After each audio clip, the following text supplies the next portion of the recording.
Assalamualaikum warahmatullahi wabarakatuh. Perkenalkan, nama saya Majidatun Najami Siregar, MDM 23140032, mata pelajaran Bahasa Indonesia kelas tinggi. Di sini saya akan menyimpulkan materi tujuan kurikulum merdeka. Kurikulum merdeka memiliki tujuan untuk mewujudkan pembelajaran yang bermakna dan efektif dalam meningkatkan keimanan ketakwaan kepada Tuhan Yang Maha Esa dan akhlak mulia, serta menumbuhkan cipta, rasa, dan karakter peserta didik sebagai pelajar. Dalam pembukaan Undang-Undang tahun 1945 tertulis cita-cita bangsa Indonesia yang menjadi arah kebijakan pemerintah, termasuk kebijakan untuk dunia pendidikan, yaitu melindungi segenap bangsa Indonesia dan seluruh tumpah darah Indonesia, dan untuk memajukan kesejahteraan bangsa dan ikut melestarikan dunia yang berdasarkan kemerdekaan, perdamaian abadi, dan keadilan sosial. Tujuan tersebut dengan demikian mengarahkan agar pendidikan mampu menyiapkan peserta didik menjadi warga negara Indonesia sekaligus warga negara dunia yang mampu menjaga kelestarian, mampu menjaga warisan budaya bangsa, terdorong untuk kontribusi aktif dalam mewujudkan dalam lingkungan nasional maupun global.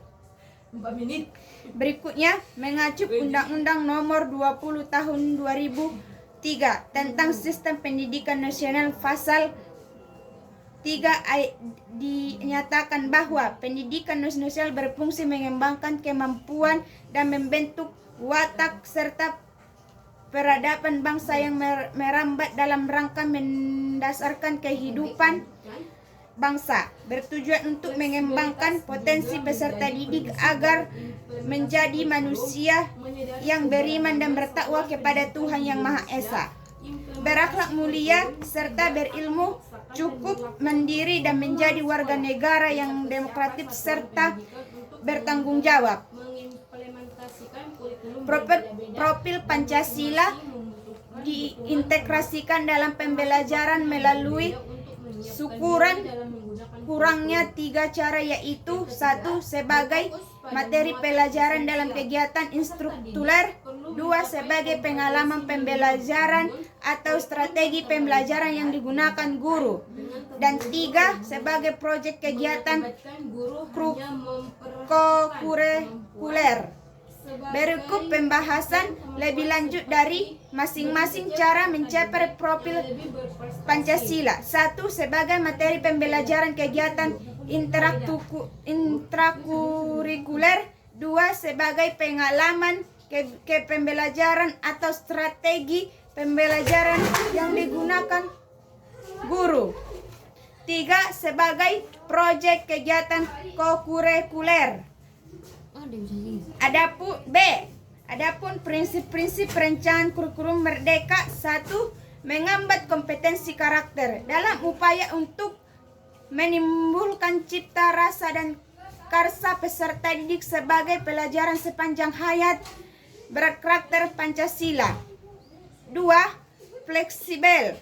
Mengembangkan kurikulum harus fleksibel, yakni memberikan keluasan kepada suatu pendidikan dan pendidikan untuk mengadaptasi.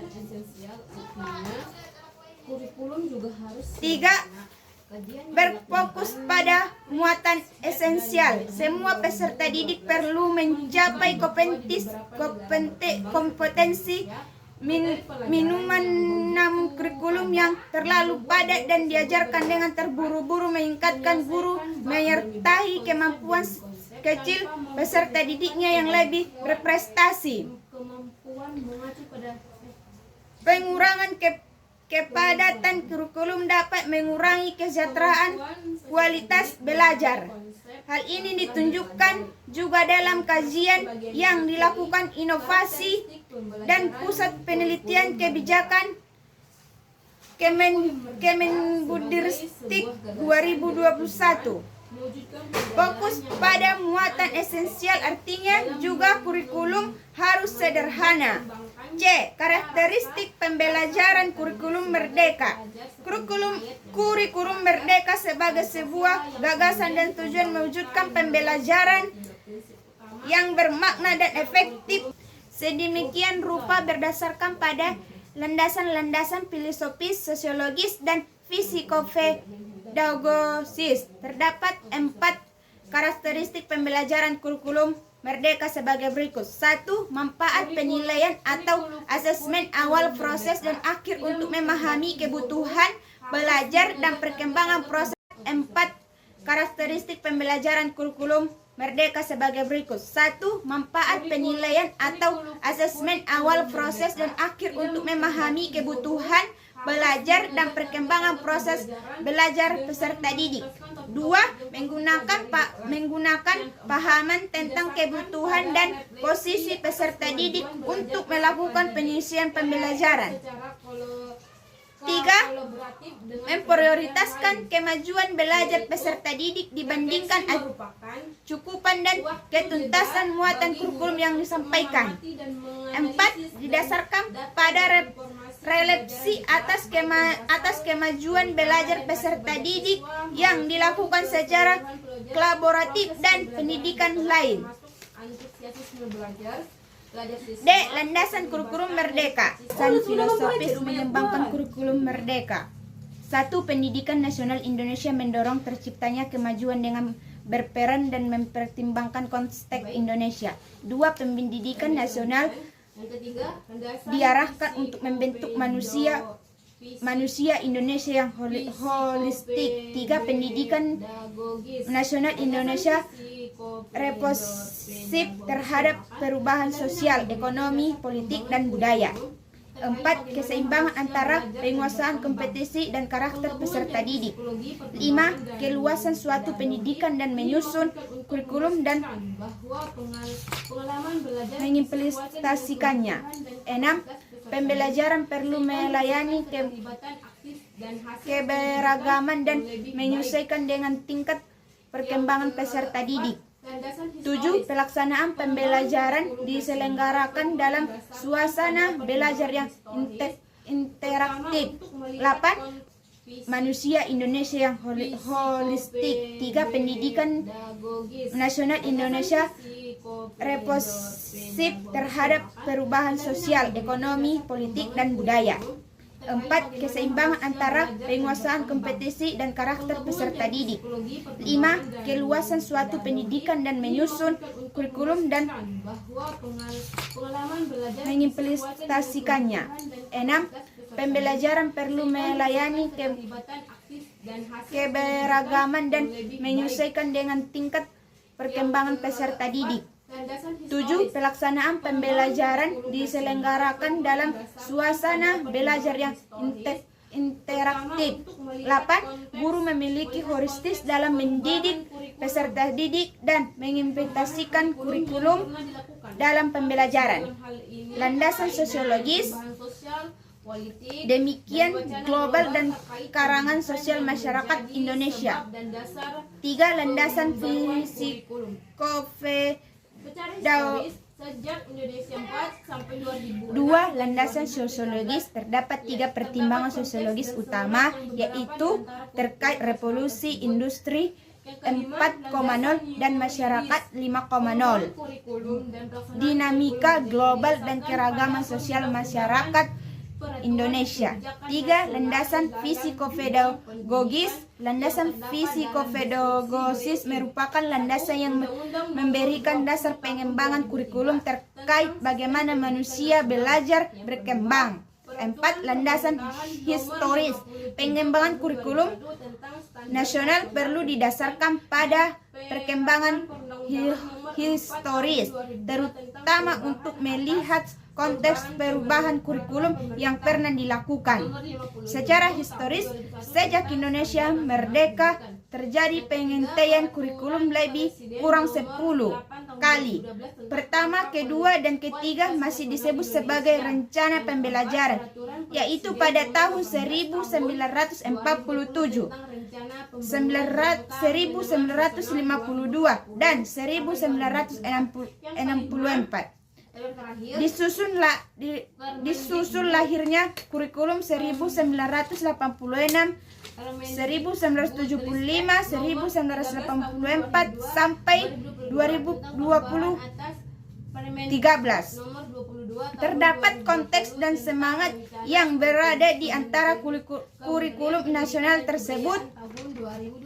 Landasan yuridis, pengembangan kurikulum dan pelaksanaan kurikulum merdeka didasarkan pada perundang-undangan, peraturan dan kebijakan nasional. Peraturan dan kebijakan nasional dalam bidang pendidikan yang terdapat dalam deskripsi berikut ini. 1. Undang-Undang Nomor 20 Tahun 2003 tentang Sistem Pendidikan Nasional. 2.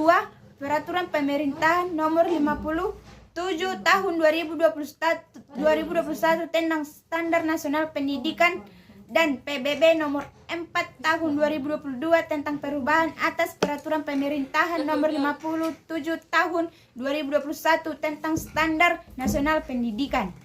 3. Peraturan Presiden Nomor 8 Tahun 2012 tentang Kerangka Kualifikasi Nasional Indonesia Represi Nomor 8 Tahun 2012. 4. Peraturan Presiden Nomor 18 Tahun 2020 tentang Rencana Penggunaan Jangka Menengah Nasional 2020 sampai 2024. 5. Permendikbudristek Nomor 13 Tahun 2022 tentang perubahan atas Permendikbud Nomor 22 Tahun 2020 tentang Rencana Strategi Kementerian Pendidikan Kebudayaan tahun 2020-2024. Kurikulum Merdeka merupakan penyempurnaan dari kurikulum sebelumnya yang bertujuan untuk mewujudkan pembelajaran bermakna dan efektif dalam meningkatkan keimanan, ketakwaan, akhlak mulia serta didik. Kurikulum ini dirancang untuk mengembangkan peserta didik sebagai pelajar sepanjang hayat yang berkarakter Pancasila serta menyiapkan mereka menjadi warga negara Indonesia dan warga dunia yang kompeten. Dalam perencanaannya, kurikulum Merdeka menganut 3 prinsip utama: pengembangan kompetensi dan karakter, fleksibilitas dan implementasi, serta fokus pada muatan esensial. Karakteristik pembelajaran kurikulum Merdeka meliputi manfaat penilaian di berbagai tahap, penyusunan pembelajaran dengan kurikulum Merdeka merupakan penyempurnaan dari kurikulum sebelumnya yang bertujuan untuk mewujudkan pembelajaran bermakna dan efektif dalam meningkatkan keimanan, ketakwaan, akhlak mulia serta didik. Kurikulum ini dirancang untuk mengembangkan peserta didik sebagai pelajar sepanjang hayat yang berkarakter Pancasila serta menyiapkan mereka menjadi warga negara Indonesia dan warga dunia yang kompeten. Dalam perencanaannya, kurikulum Merdeka menganut 3 prinsip utama: pengembangan kompetensi dan karakter, fleksibilitas dan implementasi, serta fokus pada muatan esensial. Karakteristik pembelajaran kurikulum Merdeka meliputi manfaat penilaian di berbagai tahap, penyusunan pembelajaran dengan kebutuhan peserta didik, prioritas pada kemajuan belajar, serta refleksi kolaboratif antara pendidik. Landasan kurikulum Merdeka mencakup aspek filosofi, sosiologis, fisikopedagogis, historis, dan yuridis. Secara filosofis, kurikulum ini bertujuan membentuk manusia Indonesia yang berheuristik dan responsif terhadap perubahan. Landasan sosiologisnya mempertimbangkan revolusi historis 4.0, masyarakat 5.0, dan keragaman sosial Indonesia. Aspek fisikopedagogis, secara historis, kurikulum ini mempertimbangkan perkembangan kurikulum sebelumnya, sementara landasan yuridis mengacu pada undang-undang peraturan terkait pendidikan nasional. Dengan desain yang fleksibel, kurikulum merdeka memberikan keluasan kepada suatu pendidik dan pendidik untuk mengadaptasi dan masyarakat kurikulum dengan karakteristik peserta didik, visi misi suatu pendidik, serta budaya dan kearifan lokal, isu-isu kontemporer, serta kebutuhan pelajar peserta didik yang beragam di seluruh Indonesia. Dari saya, Assalamualaikum warahmatullahi wabarakatuh.